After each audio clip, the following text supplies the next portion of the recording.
இதை தொடர்ந்து எடப்பாடியார் அவர்கள் வந்து நேற்று ஒரு அறிக்கை விட்டிருந்தார். இந்த ஊழல் விஷயமா வந்து இடி விஷயம் லெட்டர் வந்ததில்.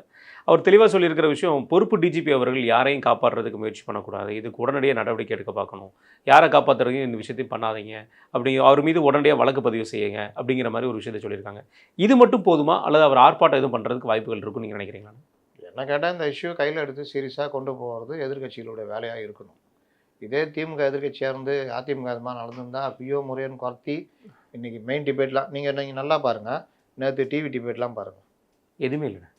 விஜய் தான் இதுதான் தெரியுதா? இப்போ 5ஆம் தேதி பொதுக்குழு, சிறப்பு பொதுக்குழு. இது என்ன நினைக்கிறீங்க, அது என்ன நினைக்கிறீங்க? அதிமுக கூட்டணியில் தாவேகா இல்லைன்னு சொல்லிட்டாங்களே, இல்லைன்னா சொல்லல. அப்போ இதெல்லாம் என்ன? இதை தான் போனாங்களே தவிர இடி இந்த மாதிரி எழுதியிருக்க, இந்த மாதிரி வந்திருக்க என்னன்றதை யாராவது பேசுனாங்களா? இன்றைக்கும் பேச மாட்டாங்க. இப்போ தெரியுதா மெயின் ஸ்ட்ரீம் மீடியாக்களை கைக்குள்ளே வச்சுருக்கிறது அவர்களுக்கு எவ்வளோ லாபம்னு. அதனால் இந்த விவகாரம் வந்து பெரிய அளவில் வரணும், பெருசாகணும்னா எதிர்கட்சிகள் அதை கையில் எடுத்து பேசணும். அண்ணாமலை பேசுகிறாப்புல, அன்புமணி ராமதாஸ் எதிர்கட்சி தலைவர்கள் கரெக்டாக பண்ணுறாங்க.